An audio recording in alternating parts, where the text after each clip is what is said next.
शेखर महाराज जांभूळकर पुणे यांना विनंती करते. हरिओम. सर्वांना सविनय रामकृष्ण हरी. भानुदास एकनाथ. शांतीब्रह्म श्री एकनाथ महाराजांच्या कृपा आशीर्वादाने चालू असलेला हा सुंदरसा अखंड हरिनाम सप्ताह, शांतीब्रह्म श्री एकनाथ महाराजांच्या समाधीचं हे 425वं वर्ष आणि त्यांच्याच सुंदर मुखातून निर्माण झालेला एक अप्रतिम असा ग्रंथ कौस्तुभ श्री एकनाथी भागवत या ग्रंथाचं 450वं वर्ष या ठिकाणी आपण साजरं करत असताना अनेक विविध क्षेत्रातील मान्यवर मंडळी या ठिकाणी विशेषत्वानं आपणाला भेट देत आहेत, उपस्थिती देत आहेत. त्यांच्या जीवनातला अमूल्य असा वेळ, दिनचर्येतील अमूल्य वेळ या ठिकाणी देऊन ते आपल्याला या ठिकाणी भेट देण्यासाठी येत आहेत. त्यांचे कृतज्ञता म्हणून स्वागत सत्कार करणं हे आम्हा सर्व आयोजक मंडळींचं, अर्थातच प्रातिनिधिक स्वरूपामध्ये या कार्यक्रमाचे जे मुख्य आयोजक आहेत आदरणीय योगीराजजी महाराज गोसावी, शांतीब्रह्म श्री एकनाथ महाराजांचे विद्यमान 14वे वंशज, यांच्या वतीने मी उपस्थित व्यासपीठाचं मनपूर्वक या ठिकाणी स्वागत करतो. उपस्थितांना सर्वात पहिले आपणाला प्रमुख या ठिकाणी जे उपस्थिती ज्यांची लाभली, खऱ्या अर्थानं तुकोबरायांच्या देहूला आदरणीय मोदी साहेबांना आणण्यासाठी सगळ्यात मोठं ज्यांनी योगदान केलं आणि भाजपामध्ये ज्यांचं आध्यात्मिक क्षेत्रातलं योगदान हे भारतीय जनता पक्षामध्ये एक मौलिक स्वरूपाचं मानलं गेलं. उंचीने देखील मोठे आहेत आणि त्यांच्या अंतकरणाने आणि वजनाने देखील तेवढेच मोठे आहेत असे आचार्य तुषारजी भोसले. आणि त्यांचं आमच्या नाथ परंपरेवर म्हणा किंवा शांतीब्रह्म श्री एकनाथ महाराजांच्यावरचं असलेलं विशेष प्रेम, कारण मला चांगलं आठवतंय आदरणीय पुरुषोत्तम दादा असतील, महाराजजी असेल, आपण उद्घाटनाला मागच्या वेळेस होतो त्याही वेळेस आचार्य तुषारजी भोसले या ठिकाणी षष्टीच्या कार्यक्रमाला आला होतात आणि आजही आपण विशेषत्वाने वेळ काढून आलात. त्यामुळे टाळ्यांच्या गजरामध्ये प्रथमतः त्यांचं प्रातिनिधिक स्वागत या ठिकाणी करत आहोत. विनंती राहील त्यांचा सन्मान या ठिकाणी नाथ वंशजांकडून आदरणीय योगीराजजी महाराज गोसावी, विनंती राहील आपल्या शुभ हस्ते त्यांचा सन्मान प्रातिनिधिक स्वरूपामध्ये या ठिकाणी आपण करावा.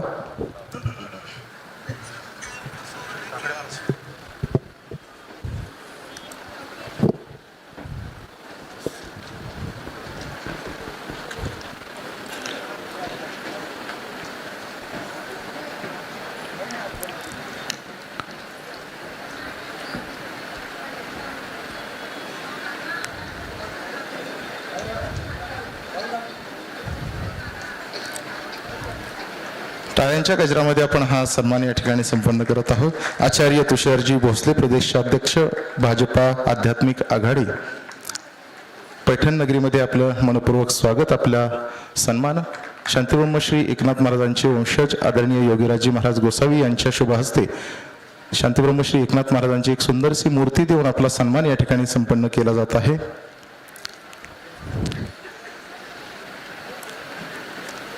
व्यासपीठावर आणखीही खूप सारे वक्ते लाभलेले आहेत, परंतु विशेषत्वाने मला सांगावंसं वाटेल की महाराजांच्या जीवनावरील वाङ्मयातील वैश्विक मानवी मूल्यांचा हा जो सुंदरसा छोटासा ग्रंथ म्हणा, प्रबंध म्हणा, जे प्रकाशित करणार आहेत अशा आदरणीय डॉक्टर शारदाताई निवाते या ग्रंथाच्या लेखिका, त्यांचा सन्मान आदरणीय महाराष्ट्रींच्या शुभ हस्ते संपन्न होत आहे. ताईंना विनंती राहील, डॉक्टर शारदाताई विजयजी निवाते, शिक्षण MA MAd PhD एज्युकेशन आणि PhD Marathi, set education, set Marathi, DSM अशा विविध क्षेत्रातल्या अनेक पदव्या आपण या ठिकाणी घेतलेल्या आहेत. परमादरणीय योगीराजजी महाराज गोसावी यांच्या सुविद्य पत्नी आदरणीय आदिती माई गोसावी, आपणास विनंती राहील आपल्या शुभ हस्ते हा सन्मान या ठिकाणी पूर्ण केला जात आहे. विनंती राहील आपला सन्मान देण्यासाठी व्यासपीठावर उपस्थित राहायचे. डॉक्टर शारदाताई विजयजी निवाते, पदव्युत्तर शिक्षण मुंबई विद्यापीठामध्ये केलं, महाविद्यालयीन शिक्षण मुंबईमध्ये DT रुपारेल कॉलेज या ठिकाणी केलं, मराठी साहित्य 2013ला PhD केलेली आहे आणि शिक्षणशास्त्रामध्ये 2012ला त्यांनी PhD केलेली आहे.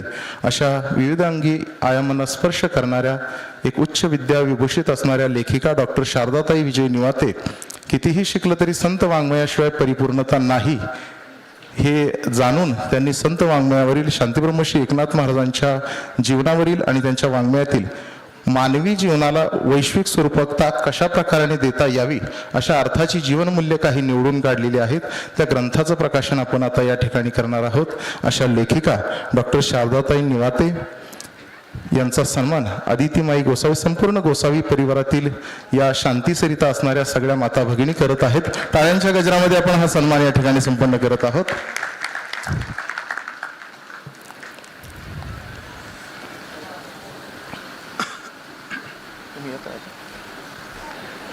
धन्यवाद.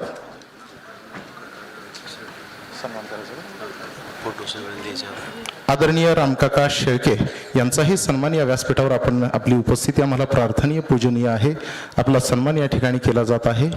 आदरणीय सरदार महाराज गोसावी शांतीब्रह्म श्री एकनाथ महाराजांचे 13वे वंशज बाबांना विनंती राहील आपल्या शुभ हस्ते हा सन्मान या ठिकाणी संपन्न करावा. व्यासपीठावर आणखीही उंचीची मंडळी आहेत, परंतु ती परिवारातलीच आहेत. आदरणीय पुरुषोत्तम दादा महाराज पाटील, ज्यांना आपण व्हिडिओच्या माध्यमातून देशाच्या कानाकोपऱ्यातून पाहत राहतो. अमृतनाथ स्वामी मठाचे ते महंत आहेत आणि शांतीब्रह्म श्री एकनाथ महाराजांच्या शिष्य परंपरेतील आहेत. दादांचं शारीरिक सौष्ठव तेवढंच मानसिक सौष्ठव आणि सोशल मीडियामध्ये प्रभुत्व आपण सगळेजण जाणताच. आता दादांचा प्रवचनरूपी सेवेचा आपण सगळेजण लाभ घेणार आहोत. असे दादाही या ठिकाणी उपस्थित आहेत. आदरणीय गोरक्ष महाराज उदाते, आपणही या ठिकाणी उपस्थित आहात. संस्कृतावर आपला असलेला पगडा हा पैठण क्षेत्रातल्या सगळ्याच परिसरातील मंडळींना ज्ञात आहेत आणि काही सर्वच नास्त वंशज या ठिकाणी उपस्थित आहेत. सगळ्यांचं शाब्दिक स्वरूपामध्ये स्वागत करतो. आदरणीय परमेश्वरजी महाराज फापाळ, आपला सन्मान या ठिकाणी संपन्न केला जात आहे. विनंती राहील आपला सन्मान स्वीकारण्यासाठी या.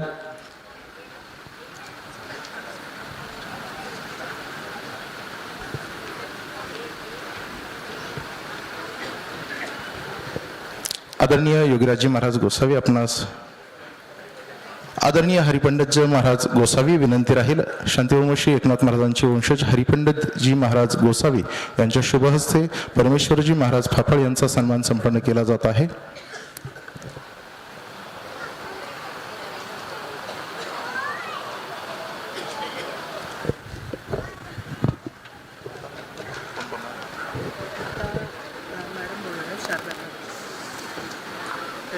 त्यांना यांचा सन्मान करायचा कुटुंबियांचा. तो उद्घाटन झाल्याच्या नंतर करूया. करून घ्या.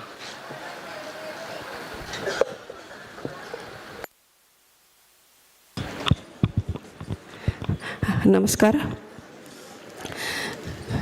मी आता व्यासपीठावर उपस्थित असलेल्या सर्व मान्यवरांना पुन्हा एकदा विनम्र अभिवादन करते आणि आजच्या ज्या पुस्तकाचं प्रकाशन होणार आहे त्याच्या लेखिका डॉक्टर शारदा विजय निवाते यांचे पती श्री विजय निवाते व कन्या वसुंधरा यांना स्टेजच्या समोर येण्याची विनंती करते.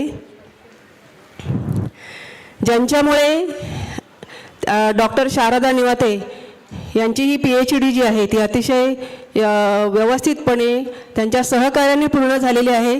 आपण या दोघांचंही मनापासून कौतुक करूया, कारण कुटुंबाचं सहकार्य असल्याशिवाय कोणतीही स्त्री पुढे जात नाही. एखाद्या महिलेला पुढे जाण्यासाठी किंवा तिची प्रगती करण्यासाठी तिच्या पतीची साथ ही तितकीच महत्त्वाची असते, अतिशय महत्त्वाची असते. आणि त्यामुळे श्री विजय निवाते यांचे मी खूप आभार मानते. तसेच त्यांची कन्या वसुंधरा हिचेसुद्धा आभार मानते. आणि डॉक्टर शारदा निवाते यांनी शिक्षण क्षेत्रामध्ये सुद्धा PhD मिळवलेली आहे. ही त्यांची सेकंड PhD आहे मराठी साहित्यामध्ये. संत एकनाथांच्या साहित्यातील वैश्विक मानवी मूल्ये हा विषय घेऊन त्यांनी जी PhD केलेली आहे त्यासाठी आपल्या पैठण क्षेत्रातील संत एकनाथांचे जे वंशज कुटुंबियात आपल्याला त्यांच्या स्नेहामुळे त्यांच्या आपुलकीमुळे आपण इथे सर्व एकत्र आहोत. त्यांच्या सहकार्यानेच हे सर्व साध्य झालेलं आहे आणि त्यांची कृतज्ञता व्यक्त करण्यासाठी एक छोटीशी संधी आम्ही या ठिकाणी घेत आहोत. अत्यंत आपुलकीने आणि स्नेहाने त्यांनी सहकार्य केलंच, त्याशिवाय या दाम्पत्यांचा त्यांनी आपल्या घरी आपुलकीने पाहुणचारसुद्धा केलेला आहे.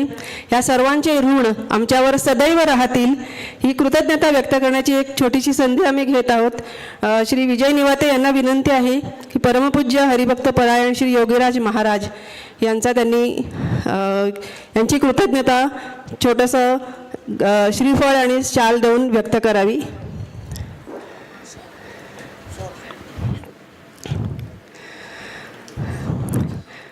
श्री योगीराज, सर्वांनी टाळ्यांच्या गजरात आपण स्वागत करूया. श्री योगीराज महाराज यांच्या धर्मपत्नी सौभाग्यवती आदिती गोसावी यांनासुद्धा मी विनंती करते की त्यांनी स्टेजसमोर यावं. डॉक्टर शारदा निवाते यांच्या हस्ते त्यांना आपण शाल देऊन त्यांचा सन्मान करीत आहोत.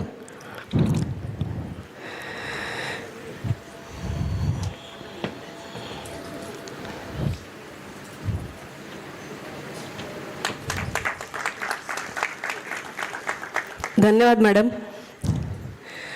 श्री योगीराज महाराजांचे वडील श्री वेडी माधव गोसावी म्हणजे आपले सरदार महाराज यांचा सन्मान करण्याची विनंती मी श्री विजय निवाते यांना करीत आहे.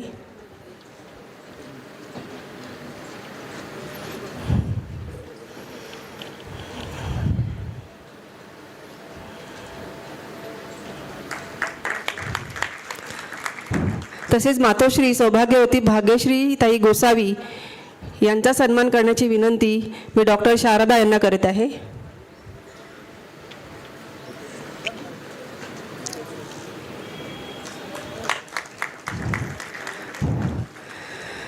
तसेच योगीराज महाराजांचे काका श्री हरिपंडित गोसावी यांचा सन्मान करण्याची विनंती मी श्री विजय निवाते यांना करीत आहे.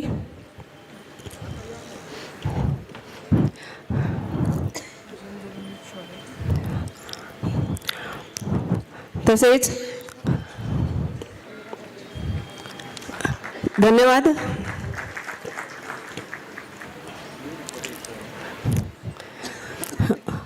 त्यांच्या काकी सौ अनुराधाताई गोसावी यांचा सन्मान करण्याची विनंती मी डॉक्टर शारदा यांना करीत आहे.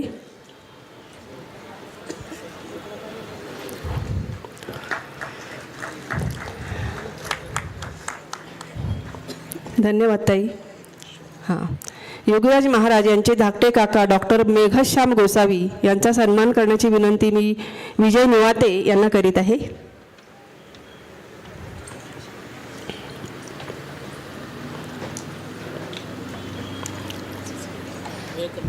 हां,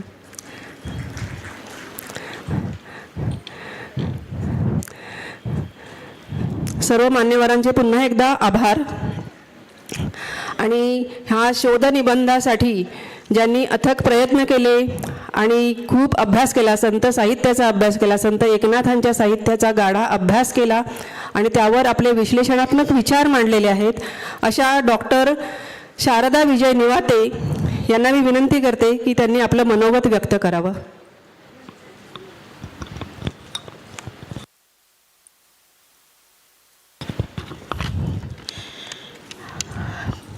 परमपूज्य योगीराज महाराज आणि व्यासपीठावरील सर्व मान्यवर आणि व्यासपीठावर समोर बसलेले सर्व मान्यवर यांना सादर वंदन करून मी अगदी 2 मिनिटात माझं बोलणं संपवणार आहे. कारण आज इतका मोठा कार्यक्रम आहे आणि त्या कार्यक्रमात संधी मिळाली हे माझं मी भाग्य समजते.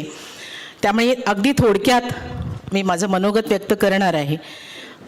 परंतु कृतज्ञता हे पुण्य हे सद्गुरू वामनराव पैंनी आम्हाला लहानपणापासून शिकवलं.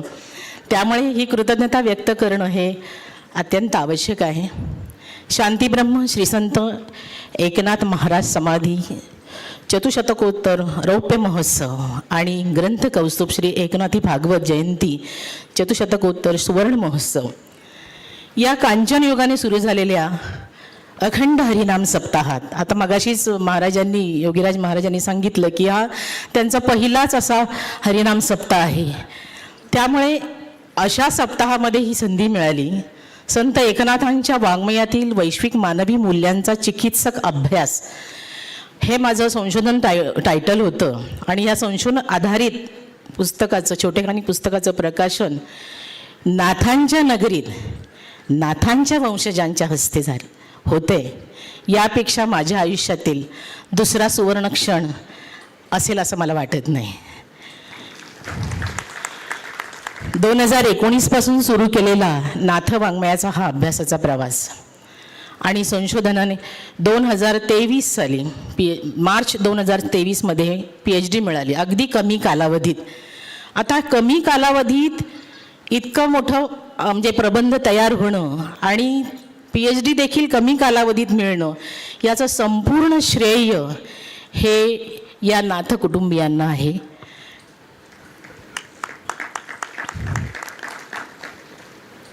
सद्गुरू श्री वामनराव पै यांनी 1952 साली प्रवचनं सुरू केली. त्यांचा प्रवचनाचा पहिला अभंग होता एकनाथी हरिपाठातील पहिला अभंग. हरीची या दासा हरी दाही दिशा भावे जैसा तैसा हरी एक. त्यानंतर जी काही मुंबईमध्ये त्यांची प्रवचनं सुरू झाली एकनाथी हरिपाठावर, ती हरी बोला ना तरी अबोला व्यर्थ गलबला करू नका. हे लहानपणापासून नाथांची वचनं ही त्यांच्या प्रवचनातनं ऐकत गेले. 2012 साली शिक्षणशास्त्रामध्ये PhD झाल्यानंतर आपण संत वाङ्मयावर काहीतरी काम करायला पाहिजे, कारण नुसतं वाचन करायचं म्हटलं तर होत नाही. पण एखाद्या कोर्सला आपण ॲडमिशन घेतलं की कंपल्सरी वाचन होतं. हेच साधून एक PhD झालेली असतानाही दुसरी PhD ही काही कुठल्या सन्मानासाठी मी घेतली नाही, तर नाथ वाङ्मयाचा अभ्यास हा कंपल्सरी व्हावा या दृष्टीने या अभ्यासक्रमाला मी प्रवेश घेतला. आणि त्यावेळेला जो काही अजबखाना समोर आला, 70,000 ओव्यांचं, त्याच्याही पेक्षा जास्त असेल, सुमारे 70,000 ओव्यांचं नाथ वाङ्मय हे डोळ्याखालून गेलं. त्यावेळेला डिग्री वगैरे सगळं विसरून केवळ एक मनाला मिळालेली शांती, समाधान, हे फार मोठं योगदान या PhDच्या माध्यमातून मिळालं. आता हे मिळण्याचा हा जो प्रवास आहे, हा प्रवास इतका सुंदर होईल हे मी स्वप्नात सुद्धा म्हणजे विचार केला नव्हता. कारण ज्यावेळी PhDला ॲडमिशन घेतलं त्यावेळी प्रथम म्हटलं एक पैठणच्या नगरीत जाऊन काही इथं पुस्तकं मिळत आहेत का, एवढ्याच हेतूने मी इथे आले होते. आणि इथल्या एका धर्मशाळेत, माहेश्वरी धर्मशाळेत आम्ही उतरलो होतो आणि सहजपणे त्यांना विचारलं, नाथांच्या वंशजांची आमची भेट होईल का, किंवा त्यांचं काही ते आमच्याशी बोलतील का, इथपासून की आम्ही जर तिथे गेलो तर ते आमच्याशी बोलतील का, असे प्रश्न विचारल्यानंतर तिथले जे काकडे काका होते ते हसले आणि त्यांनी लगेच मला हरिपंडित काकांचा नंबर दिला. अगदी घाबरतच मी त्यांना फोन केला होता तेव्हा, की अरे कोण बोलतील की नाही. एवढं महाराष्ट्रच नाही, संपूर्ण जगामध्ये ज्यांचं नाव आहे, ज्यांच्या ग्रंथांवर अनेकांनी PhD केली, अनेकांनी अभ्यास केला आणि समग्र भारतवर्ष ज्यांचा पूजनीय आहे, त्यांच्या घरातील लोक आपल्याशी बोलतील का असं मला वाटणं माझ्यासारखे सामान्य शिक्षिकेला स्वाभाविक होतं. मी एक फोन लावला 4 वाजता आणि ते म्हणाले या 5 वाजता घरी आलात तरी चालेल. आणि मग मी 5 वाजता त्यांच्या घरी गेले. घरी गेल्यानंतर त्यांनी इतक्या प्रेमाने स्वागत केलं, त्यांच्या पत्नी अनुराधा पंडित, आणि त्यांनी खूप माहिती दिली त्यावेळेला, त्या दिवशी. आणि सगळ्यात मोलाची माहिती दिली ती आपल्या योगीराज महाराजांबद्दल. त्यांनी मला म्हटलं की फक्त त्यांची भेट घ्या, पुढे मी तुम्हाला काही सांगण्याची आवश्यकता नाही. आणि त्यांनी त्यांचा नंबर दिला. त्यानंतर दादांच्या घरी खाली आम्ही त्यांना बाबांना भेटायला गेलो आणि नंतर पुण्यात आमची भेट, योगीराज महाराजांची पुण्यात भेट झाली. आणि तिथे जवळजवळ 1 तास ते बोलत होते आणि माझं फोन रेकॉर्डिंग होत होतं. अनेक ग्रंथांबद्दल बोलले, हस्तामलकबद्दल बोलले, सगळं बोलत होते आणि आम्ही शांतपणे ऐकत होतो. आणि ती जी 1 तासाची रेकॉर्डिंग आहे ती माझ्या संशोधन काळात मी अनेक वेळा ऐकली. त्यांना माहिती आहे की नाही रेकॉर्डिंग चालू होतं माहीत नाही आज मला, परंतु ती अनेक वेळा मी ऐकली. आणि त्यानंतर अभंगगाथेची एक PDF, ओरिजिनल अभंगगाथेची PDF त्यांनी मला पाठवली. आणि कधीही काही विचारलं तरी अगदी त्यांनी अत्यंत प्रेमाने मार्गदर्शन केलं. त्यानंतर अनेकदा पैठणला व्हिजिट झाल्या, भेटीगाठी झाल्या, इथले फोटोग्राफ्स घ्यायचे होते. त्या सगळ्यासाठी मला हरिपंडित काकांनी आणि वेणीमाधव गोसावी बाबांनी मला खूप मदत केली. वाड्याचा इतिहास सांगितला. ते सगळं प्रबंधामध्ये इतकं आलं की तो प्रबंध 3 वर्ष लागतात प्रबंध, एखाद्या प्रबंधाला परीक्षण करण्यासाठी. पण ते 2.5 वर्षातच इतकं लेखन झालं की 2.5 वर्षात तो प्रबंध परीक्षकांकडे गेला सुद्धा. आणि पुढच्या 2-3 महिन्यामध्ये अत्यंत चांगले रिप्लाय आले आणि त्यांना लक्षात आलं की हा प्रबंध इतका सकस का झालेला आहे, तर नाथांच्या कुटुंबियांचे आणि नाथांचे प्रत्यक्ष आशीर्वाद त्याला मिळालेत. यात माझं योगदान काही नाही. मी फक्त एक निमित्त होते लेखणीची, किंवा अभ्यासाचं निमित्ताने मला शांती मिळत होती आणि जे काही होतं ते मिळत होतं. स्वतः मी काही यात केलेलं नाही. कारण संशोधन हा विषयच असा असतो की त्यात आपण अनेकांचे ग्रंथ वाचत असतो आणि त्यातून परिशीलन करत असतो आणि त्यातून आपण हळूहळू घडत असतो. ही घडण्याची जी प्रक्रिया आहे ती आत्ता सुरू झाली. कुमुद गोसावी यांनीही त्यांचेही अनेक ग्रंथ मला वाचायला मिळाले. त्यावेळी त्यांनी मला एकच म्हणाले की आता शारदाताई तुमची ही सुरुवात झालेली आहे, ही शेवट नाही. ही PhD झाली, आता तुमची सुरुवात झाली, आता खरा अभ्यास तुम्हाला सुरू करायचा आहे. ही आध्यात्मिक प्रवासाची सुरुवात ज्या कुटुंबियांमुळे झाली ते नाथ महाराजांचे समग्र वंशज यांचे पुन्हा एकदा मी म्हणजे आभार माणूच नाही, त्यांच्या ऋणात अखंड आयुष्यभर राहायला मला आवडेल. इतकं बोलून मी माझे 2 शब्द संपवते.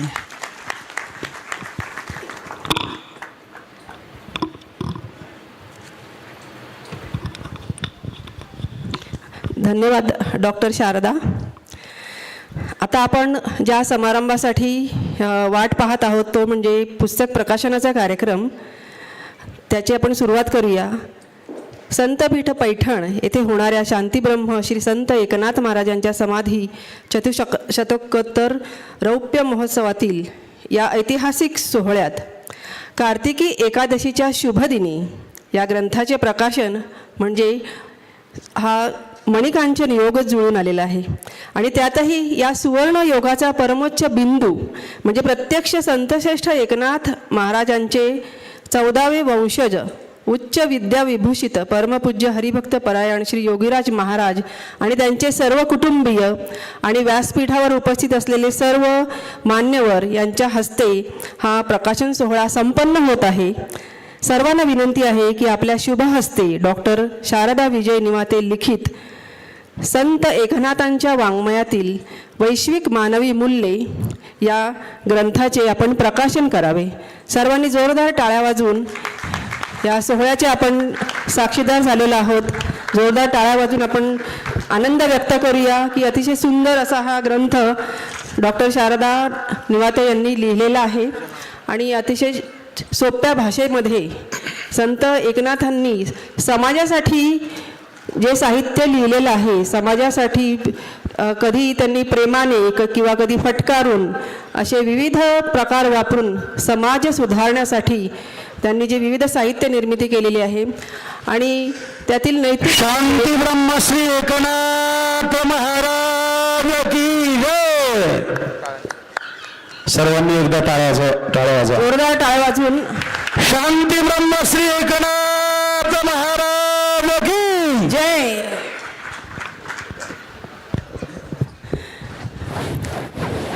डॉक्टर शारदा निवाते लिखित या संत एकनाथांच्या वाङ्मयातील वैश्विक मानवी मूल्ये या ग्रंथाचे प्रकाशन झालेले आहे असं मी जाहीर करते. आपण सर्वांनी पुन्हा एकदा जोरदार टाळ्या वाजवून आपला आनंद व्यक्त करूया. मान्यवरांचे खूप खूप आभार. धन्यवाद. आदरणीय व्यासपीठाला विनंती राहील स्थानापन्न व्हावं. यानंतर परमादरणीय आचार्य तुषारजी भोसले ज्यांनी आपला अमूल्य वेळ या ठिकाणी आमच्या या सुंदरशा उत्सवाला दिला, विनंती राहील आपलं 2 शब्दाचं मौलिक मार्गदर्शन आम्हाला देऊन उपकृत करावं.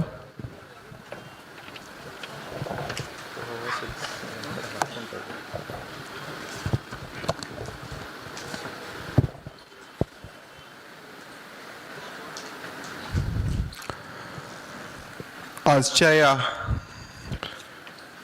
शांतीब्रह्म श्री संत एकनाथ महाराजांच्या समाधी चतुशतकोत्तर रौप्य महोत्सवाच्या कार्यक्रमामध्ये उपस्थित असलेले परमश्रद्धेय हरिभक्तिपरायण श्री योगीराज महाराज गोसावी, हरिभक्तिपरायण पूज्य श्री सरदार महाराज गोसावी, हरिपंडित महाराज गोसावी, मेघश्याम महाराज गोसावी, आताच ज्यांचं प्रवचन आपल्या सगळ्यांना ऐकायचं आहे ते वारकरी संप्रदायाचे स्टार प्रचारक पुरुषोत्तम महाराज पाटील, गोरक्ष महाराज उदागे, परमेश्वर महाराज फपाळ, आध्यात्मिक आघाडीचे मराठवाड्याचे अध्यक्ष हरिभक्तीपरायण रामोकाका शेळके, संभाजीनगरचे जिल्हाध्यक्ष समीरजी शुक्ल, या ठिकाणी उपस्थित असलेले सर्व संत महंतगण आणि श्री संत नाथ महाराजांवर आणि स्वामी महाराजांवर श्रद्धा ठेवून त्यांच्या विचाराचं धन आपल्या जीवनात उतरवणारे आपण सर्व वैष्णव मायबाप जन हो.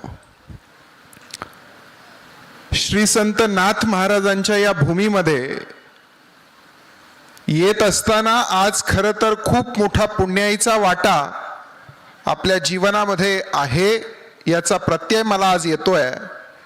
कारण आज कार्तिकी एकादशीच्या महापर्व काळावर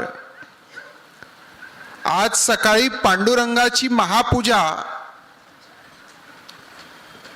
माननीय उपमुख्यमंत्री महोदयांच्या हस्ते होती आणि म्हणून पंढरी क्षेत्रात पांडुरंगाचं दर्शन घेऊन, पांडुरंगाचे आशीर्वाद घेऊन कार्तिकी एकादशीलाच नाथ महाराजांचंही दर्शन घेण्याचा योग जीवनामध्ये आला. त्यामुळे एक मोठी धन्यता जीवनाला आहे.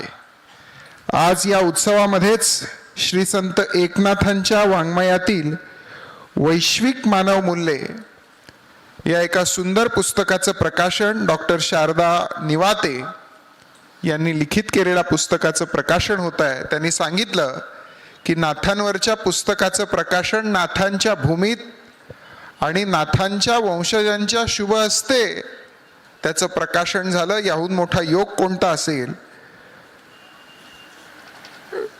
शारदाताई, आपल्या जीवनात खरंच खूप मोठी धन्यता आहे, कारण नाथ वंशजांच्या हस्ते तर प्रकाशन झालंच, पण कार्तिकी एकादशीला झालं. पांडुरंग जिथे स्वतः पैठण नगरीमध्ये नाथ महाराजांच्या घरात आहे, अशा पांडुरंगाच्या अधिष्ठान असलेल्या भूमीमध्ये कार्तिकी एकादशीच्या दिवशी आपल्या या पुस्तकाचं प्रकाशन झालंय. श्री संत नाथ महाराजांचं योगदान हे महाराष्ट्राच्या जडणघडणीमधलं एक सर्वात भक्कम आणि वैभव संपन्न असं योगदान आहे. म्हणजे आपण म्हणतो जनार्दन एकनाथ खांब दिला भागवत. कल्पना करा, जर हा सभामंडप आहे आणि याचा खांब मजबूत नसेल तर कितीही मोठी इमारत असली तरी त्याला अर्थ उरत नाही. म्हणून आपल्या विचारांचा एक मजबूत खांब या भागवत संप्रदायाचा स्वामी महाराज आणि नाथ महाराज या गुरु शिष्याच्या जोडीने दिलाय. आणि बघा,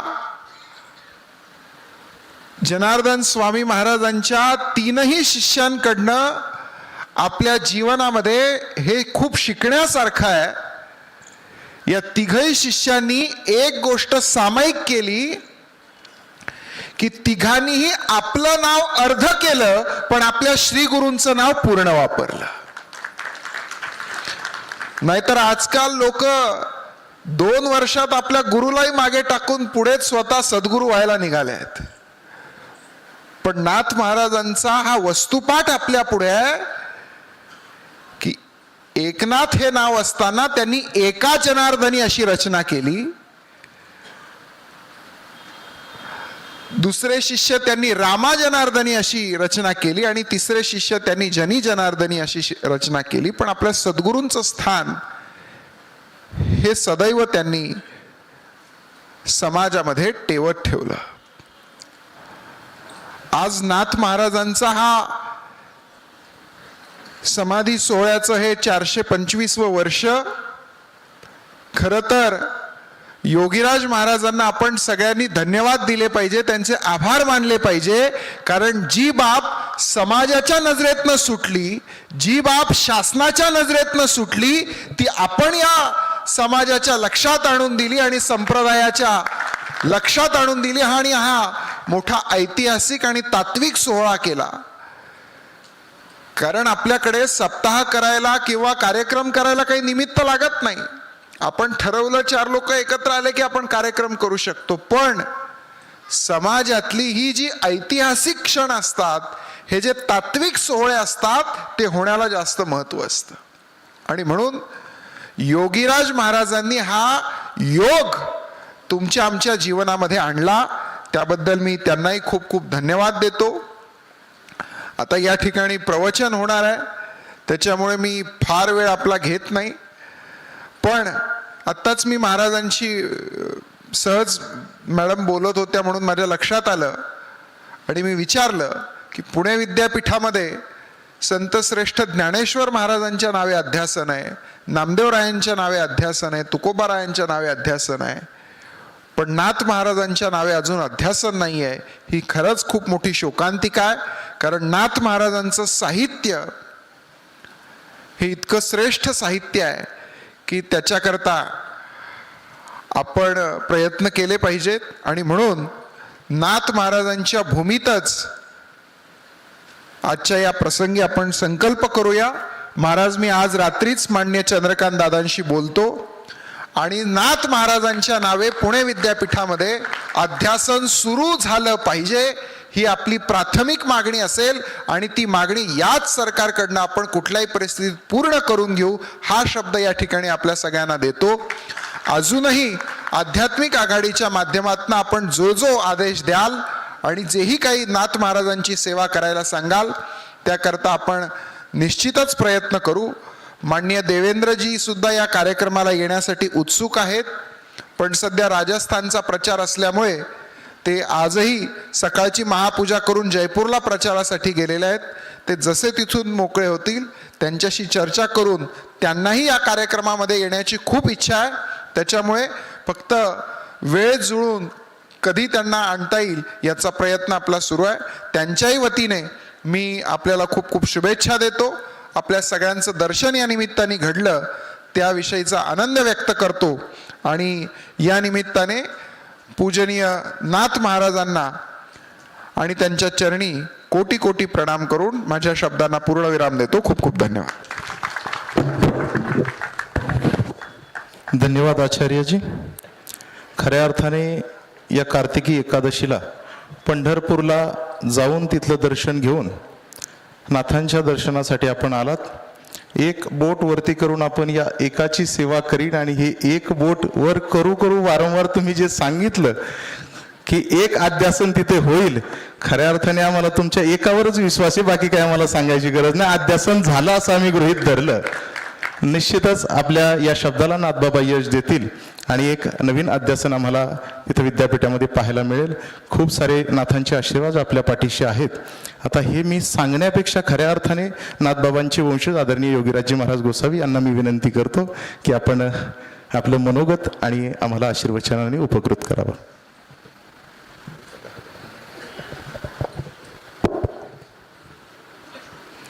स्वये भानुजो भानु आराधियेला, तयाचे कुळी दीपको दिव्य झाला, हरिभक्ती लागोनी तारी समजता, नमस्कार माझा सद्गुरू एकनाथा. शांतीब्रह्मश्री एकनाथ महाराजांच्या या पावन नगरीमध्ये आपणा सर्व भाविकांच्या उपस्थितीमध्ये जो अखंड हरिनाम सप्ताह या ठिकाणी सुरू आहे, कार्तिकी एकादशीच्या निमित्तानं आज आणखी एक योग जुळून आला. तो म्हणजे डॉक्टर शारदाजी निवातेताई यांच्या एका ग्रंथाचं प्रकाशन आज आपल्या या धर्ममंडपामध्ये होत आहे. या कार्यक्रमाच्यासाठी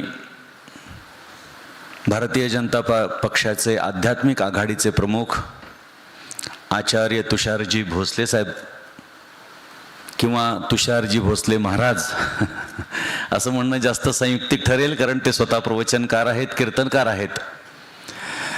त्याचबरोबरीनं तीर्थरूप श्री सरदार महाराज गोसावी, तीर्थस्वरूप श्री हरिपंडित महाराज गोसावी, तीर्थस्वरूप श्री मेघश्याम महाराज गोसावी,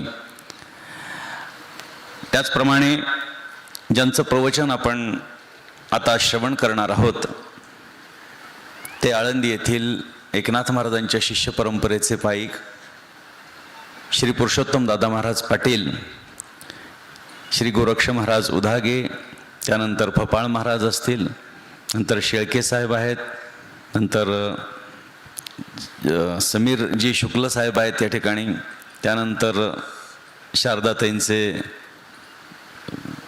पती या ठिकाणी उपस्थित आहेत. ताईंनी प्रस्तावना केली, त्यामध्ये आमच्याबद्दल कृतज्ञता व्यक्त केली, परंतु ही कृतज्ञता आम्हाला अपेक्षित नाही, कारण एकनाथ महाराजांची माहिती लोकांपर्यंत पोहोचवणं हेच खरं नाथवंशजांचं आद्य कर्तव्य. ही भूमिका माझी प्रामाणिक आहे. आणि मी नेहमी सांगत असतो, जासी श्रीनाथाचे प्रेम, जासी श्रीनाथाचा दर्शन नेम, श्रीनाथचे ज्यांचे कर्म ते ते परमपूज्य आम्हा. आणि ही भूमिका अंतःकरणामध्ये ठेवून जी जी माणसं नाथ महाराजांच्या संबंधाने काही विचारायला येतील त्या सर्वांना आपल्या मतीप्रमाणे योग्य ते मार्गदर्शन करणं हे कर्तव्य आहे. आजपर्यंत आमच्याकडे अनेक लोक येऊन गेली, PhD साठी मार्गदर्शन करून गेली. अगदी विदेशातली सुद्धा अनेक विद्यार्थी माझ्याकडे आली. अर्थात विद्यार्थी याचा अर्थ ती काही लहान मुलं आहेत असं नाही. PhD विद्यार्थी म्हणजे मोठमोठी माणसं सुद्धा असतात, आपल्याला कल्पना आहे. वयाची मर्यादा PhDला नाही आहे. आणि त्यांना जे काही शक्य होईल ते जास्तीत जास्त लोक त्यांच्यापर्यंत पोचवणं, परंतु नुसतं पोचवणं म्हणजे चरित्र अपेक्षित नसतं. जेव्हा एखादी व्यक्ती PhD करत असते त्यावेळी त्यांना फक्त चरित्र अपेक्षित नसतं, तर त्यांचा जो PhDचा प्रबंध आहे, त्यांचा जो विषय आहे, त्या विषयाच्या संबंधानं नाथ महाराजांचा काय विषय येऊ शकतो का, आणि त्या संबंधानं आपल्याला त्याच्यासाठी काहीतरी त्यांना सुचवता येऊ शकतं का, हा विचार महत्त्वाचा असतो. म्हणून जेव्हा त्यांची आणि आमची भेट पुण्याला झाली तेव्हा त्यांनी संत एकनाथ महाराजांच्या वाङ्मयातील नीतिमूल्ये अशा पद्धतीचा विषय आहे असं सांगितलं. संतांच्या वाङ्मयामध्ये आणि त्यातल्या त्यात ज्ञानेश्वर महाराज आणि एकनाथ महाराजांच्या वाङ्मयामध्ये थोडं साम्य असं आहे की त्यांनी अनेक टीकात्मक ग्रंथ लिहिलेली आहेत किंवा अभंग स्वरूप सोडून ओवीबद्ध रचनाही मोठ्या प्रमाणामध्ये केलेली आहे. एकनाथ महाराजांचा विषय असल्यामुळे इतर कोणत्याही ग्रंथामध्ये नाथ महाराजांचे प्रत्यक्ष विचार हे येतील असं नाही. कारण एखादी टीका ग्रंथ जेव्हा एखादा असतो त्या टीका ग्रंथामध्ये ज्याच्यावरती टीका करायची आहे त्या विषयाचं बंधन ते टीकाकाराला ठेवावं लागतं, बाळगावं लागतं. उदाहरण देतो. ज्ञानेश्वर महाराजांनी श्रीमद भगवद्गीतेवरती टीका केली, ती ज्ञानेश्वरी आहे. एकनाथ महाराजांनी श्रीमद भागवताच्या 11 स्कंदावरती 31 अध्यायामध्ये 18,000 ओव्यांच्या माध्यमातून जी टीका केली ती म्हणजे एकनाथी भागवत, ज्याचं आपण पारायण करत आहोत आणि ज्याचं 450व्या जयंतीचं वर्ष येणाऱ्या कार्तिकी पौर्णिमेला आहे. त्याच्यामध्ये भगवान श्रीकृष्णाचे विचार महत्वाचे आहेत. तिथे एकनाथ महाराजांना काय वाटतं हे त्या ग्रंथात महत्वाचं नाही. अर्थात संत महंतांनी भगवंतांनी केलेल्या वक्तव्याला फक्त अनुवादित केलेलं आहे असं मात्र नाही. यथायोग्य वेळी ज्या पद्धतीनं विस्तृत सांगणं अपेक्षित आहे आणि लोकांना समजेल, त्याच्या गळी उतरेल अशा पद्धतीची भाषा सुद्धा संत महात्म्यांनी यथायोग्य वेळी वापरलेली आहे. वेगळा विषय सुद्धा त्याच्यामध्ये आलेला आहे आणि कधी कधी वेगळा विषय आणल्यामुळे संत महात्म्यांनी श्रोत्यांची क्षमा देखील मागितलेली आहे की आडकथा झाली म्हणून तुम्ही चिडू नका, रागवू नका, कारण माझं प्रेमच त्या विषयावरती एवढं आहे की मी सहज वाहवत गेलो. नाथ महाराज कुठलाही विषय असताना सद्गुरूंची भक्ती त्या विषयामध्ये ओढण्यासाठी तत्पर असतात. कारण मी आत्ताच दुपारी सांगितलं, एकनाथी भागवत म्हणजे मुक्तीवरील गुरुभक्ती आहे. ज्ञान गिळूने गावा गोविंद गा. ज्ञान प्राप्त झालं म्हणजे इति कर्तव्यता प्राप्त झाली असं नाही. परमात्म्याची अपरोक्षानुभूती जी आहे ती प्राप्त झाली म्हणजे जीवनाची कृतकृत्यता नाही, तर संत महात्म्यांनी सांगितलेलं आहे त्याही पुढे जाऊन जर का आपल्याला परमात्म्याची भक्ती करता आली तर ती महत्वाची आहे. काही माणसं ही द्वैतवादी आहेत आणि काही माणसं ही अद्वैतवादी आहेत. अद्वैतवादी जी माणसं आहेत ती माणसं, अद्वैतवादी माणसं ही फक्त परमात्म्याच्या अपरोक्षानुभूतीचा विचार करतात, मोक्षाचा विचार करतात. आणि द्वैतवादी जी माणसं असतात त्याच्यामध्ये कोणीतरी उपासक असतं आणि कोणीतरी उपास्य असतं. परंतु वारकरी संप्रदायानं या दोन्हींचाही संगम केलेला आपल्याला पाहायला सापडतो. एक वाक्य महत्वाचं आहे मधुसूदन सरस्वतींचं. त्यांनी असं सांगितलंय, द्वैत श्रेष्ठ का अद्वैत श्रेष्ठ या वादामध्ये पडण्यापेक्षा दोघांचं एकत्रीकरण अपेक्षित आहे. भक्त्यर्थम कल्पितम द्वैतम अद्वैतादपि सुंदरम. भक्तीसाठी कल्पिल्या गेलेलं द्वैत हे अद्वैतापेक्षाही श्रेष्ठ आहे. ही भूमिका वारकरी संप्रदायाच्या यच्चयावत तत्वज्ञानामध्ये आपल्याला पाहायला मिळते. त्यामुळे 4 पुरुषार्थ आपल्या सनातन वैदिक हिंदू धर्मामध्ये सांगितलेले असताना पंचम पुरुषार्थाची भक्ती मज पढियंती उद्धवा हे वाक्य फक्त वारकरी सांप्रदायिक संतच लिहू शकतो हे आपल्याला पाहायला सापडतं. 4 पुरुषार्थ आपल्या सनातन वैदिक संस्कृतीमध्ये सांगितलेले आहेत. धर्म, अर्थ, काम आणि मोक्ष. आणि मोक्ष प्राप्त झाला म्हणजे संपलं. पण आमच्या संतांनी सांगितलं की मोक्ष प्राप्त झाला तर तिथे थांबायचं नाही, तर पुन्हा भगवंताचं वारंवार तच्चिंतनम तत्कथनम अन्योन्यम तत्प्रबोधनम अशा पद्धतीची भूमिका ही बाळगायला पाहिजे. आणि त्यामुळे संतांचं जे वाङ्मय आहे त्याचे 2 प्रकार ढोबळमानानं आपल्याला करता येतात. पहिला प्रकार हा टीकात्मक ग्रंथांचा आहे की जे मूळ ग्रंथांची जी रचना आहे त्या रचनेला अनुसरूनच एखादा विचार सांगणं अपेक्षित आहे. त्याच्यामध्ये लेखकाला मर्यादा आहे. परंतु संतांचे अभंग जे आहेत ती कशाही वरची टीका नाही.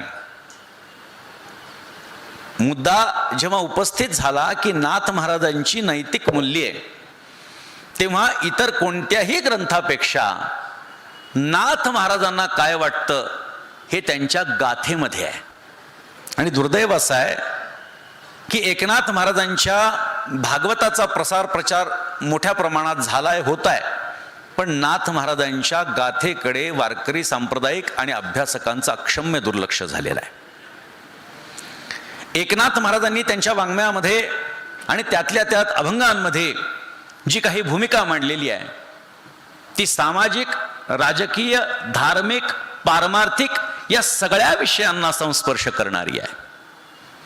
हिरण्याक्ष, हिरण्यकश्यपू, कोंबडे पिळी, बळीसी घालोनी पाताळी वगैरे वगैरे हा जो विषय आपण ऐकतो, बयेदार उघड, इथपर्यंत आपल्याला फक्त एवढाच शब्द माहिती आहे, बयेदार उघड. पण त्याच्या पाठीमागची भूमिका जर नाथ महाराजांची आपण पाहिली तर त्या ठिकाणी आपल्याला एक गोष्ट जाणवते, ती म्हणजे अशी की तत्कालीन जो समाज होता तो निद्रिस्त झालेला होता, वैफल्यग्रस्त झालेला होता, गाफील झालेला होता, धर्माप्रती अनास्था निर्माण झालेली होती. आणि अशा परिस्थितीमध्ये नाथ महाराजांसारख्या संतांनी पुढे येऊन काहीतरी नीतिमूल्ये आणि लोकांना जागृत करण्याच्यासाठी काहीतरी आवाहन करणं गरजेचं होतं. आणि त्यामुळे नाथ महाराजांनी हे आवाहन केलं की कोणीतरी रामचंद्र प्रभू व्हावं. त्या रामचंद्र प्रभूनं वानर सेना जमा करावी आणि दाढीवाल्या रावणाला पिटाळून लावावं. पुढे अभ्यासकांचं असं मत आहे, एकनाथ महाराजांच्या समाधीनंतर अवघ्या 50 वर्षामध्ये छत्रपती शिवाजी महाराजांनी स्वराज्याचा गोंधळ घातला. हा निव्वळ योगायोग नाही, तर त्याच्या पाठीमागे नाथ महाराजांची नैतिक मूल्य आहेत हे आपण लक्षात घेतलं पाहिजे. नाथ महाराजांच्या, छत्रपती शिवाजी महाराजांच्या संबंधानं जी जी काही लक्षणं किंवा ज्या उपाध्या लावल्या जातात, या उपाध्या सुद्धा एकनाथ महाराजांच्या वाङ्मयातून समाजाला मिळालेल्या आहेत. छत्रपती हा शब्द एकनाथ महाराजांच्या वाङ्मयाच्या आधी कुठल्याही वाङ्मयामध्ये आपल्याला पाहायला सापडणार नाही. शिवाजी महाराजांच्या जन्माच्या किमान 50 वर्ष आधी एकनाथ महाराजांनी छत्रपती हा शब्द वापरलेला आहे. क्षत्रिय कुलावतंस आपण म्हणतो, हे नाथ महाराजांच्या भावार्थ रामायणातला हा शब्द आहे. नाथ आपलं दुर्लक्ष आहे, अक्षम्य दुर्लक्ष आहे म्हणून मी आपल्याला सांगतोय. पण नीती मूल्याच्या दृष्टीनं जर आपण विचार केला तर एकनाथ महाराजांच्या या वाङ्मयामध्ये नाथ महाराजांचं जो गाथा आहे त्याच्यामध्ये नाथ महाराजांनी वेगवेगळ्या विषयाला हात घातलेला आहे, साद घातलेली आहे. अगदी एकच अभंग वानगी दाखल जर आपण बघायचा झाला तर नीती सांगतो ऐका एक दास सभेचा सेवक मन मारू नका एक कोणी एक.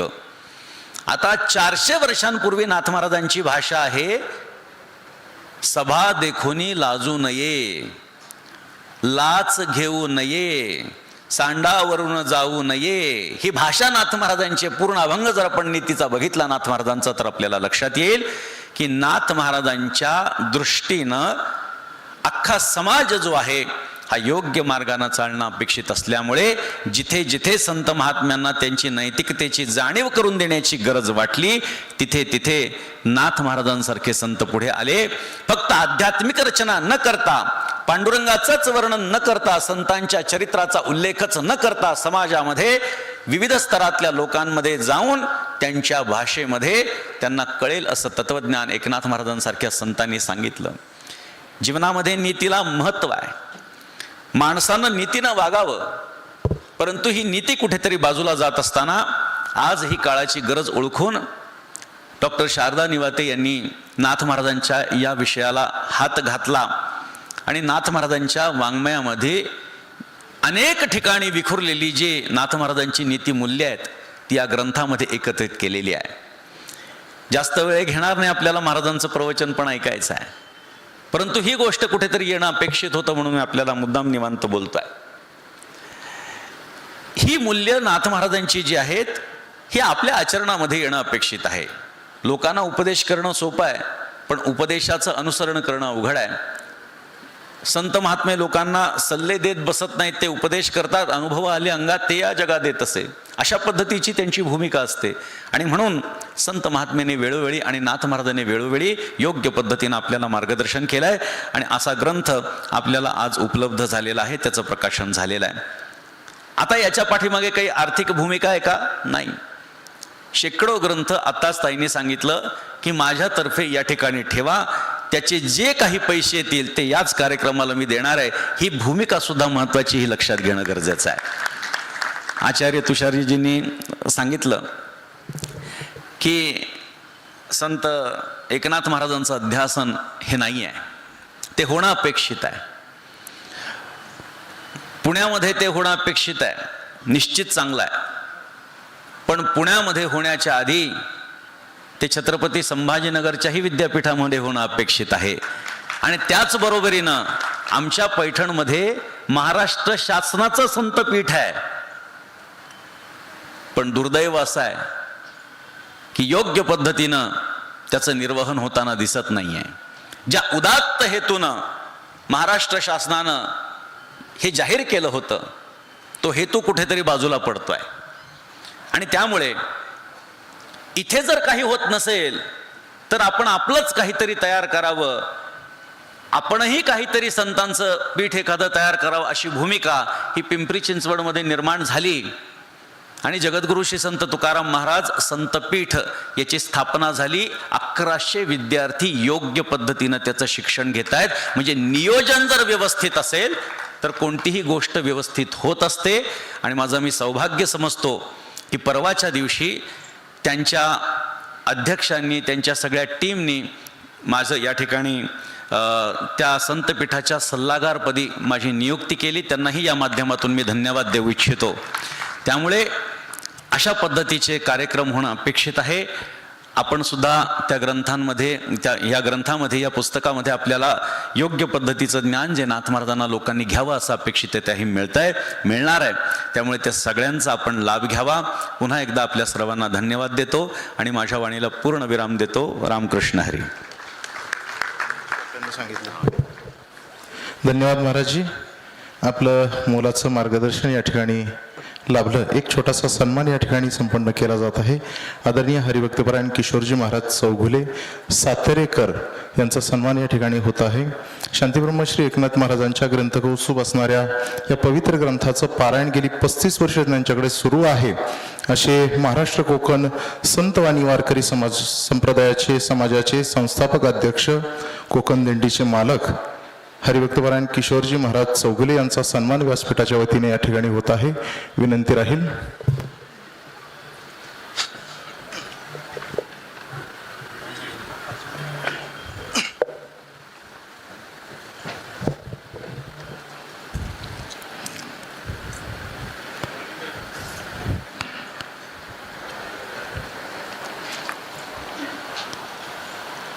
कोकण प्रांतामध्ये जिल्हा रत्नागिरी, तालुका दापोली या भागामध्ये वारकरी संप्रदायामध्ये विशेष असणारं कार्य महाराजांचं आदरणीय हरिभक्तपरायण किशोरजी महाराज चौघुले यांचा सन्मान संपन्न झालेला आहे.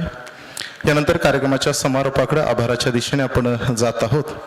व्यासपीठाची आता पुन्हा नामोल्लेख न करता या ठिकाणी एक आचार्यांचाच नामोल्लेख करतो. खऱ्या अर्थाने ते कुठेही फिरत नाहीत, ते जगन्नाथाच्या दरबारातून एकनाथाच्या दरबारात आलेत आणि इथून पुन्हा जातील तेव्हा एकनाथाच्याच दरबारात जातील, जे आत्ता आपणाला शब्द देऊन गेलेत. आणि त्याच एकनाथाच्या कृपेने आणि याही एकनाथाच्या कृपेने अध्यासन होईल. निश्चित महाराज आपली अपेक्षा ही पूर्ण होईल. या संपूर्ण व्यासपीठाचे मनस्वी आभार शांतीब्रह्म श्री एकनाथ महाराज मिशनच्या वतीने व्यक्त करतो आणि या कार्यक्रमाच्या समारोपाकडे आपण वळूयात. यानंतर परमादरणीय हरिभक्तपरायण पुरुषोत्तम दादा पाटील आमचे नित्यस्नेही आणि खरं त्यांनी शब्द वापरला तर योग्य स्टार प्रचारक संप्रदायाचे, त्यांचं आपण प्रवचन या ठिकाणी ऐकणार आहोत. सगळ्यांना विनंती. रामकृष्ण हरी.